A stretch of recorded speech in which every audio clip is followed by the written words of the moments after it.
મેં સાંભળ્યું છે કે કોઈ છોકરી તમને હા નથી પાડતી, તો પછી તમે કેમ આ સવાલ જવાબ પૂછો છો? હું પહેલાં સવાલો નહોતો પૂછતો, તોય કોઈ છોકરીએ હા નથી પાડી. એટલે મને થયું કે હવે હું સવાલો પૂછું, અને સવાલો પૂછું છું એનાથી મારો કોલર ઊંચો રહે છે.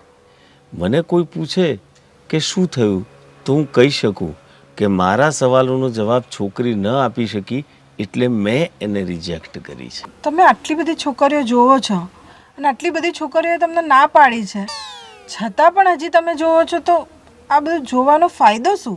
આની પાછળ ઘણા બધા કારણો અને ઘણા બધા ફાયદા છુપાયેલા. કોના ફાયદાના કારણો? અત્યાર સુધીમાં મેં 128 કન્યાઓ જોઈ. હજુય હું જેટલી જોવાશે ઉંમર છે ત્યાં સુધી હું જોઈશ. જેનાથી સૌથી વધારે કન્યાઓ જોયા બાદ રિજેક્ટ થયેલી વ્યક્તિ તરીકે મારું નામ ગ્રીનીઝ બુક ઓફ વર્લ્ડમાં આવશે.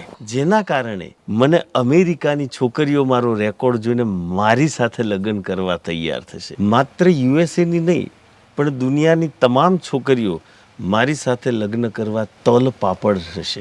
અને ગિનીઝ બુકમાં નામ લખાશે ને, એટલે ત્યાંથી મને માતબર રકમ પણ મળશે, સ્પોન્સર પણ મળશે, જેથી મારે કમાવાની કોઈ ચિંતા નહીં રહે. બહુ સારા છે તમારા વિચાર.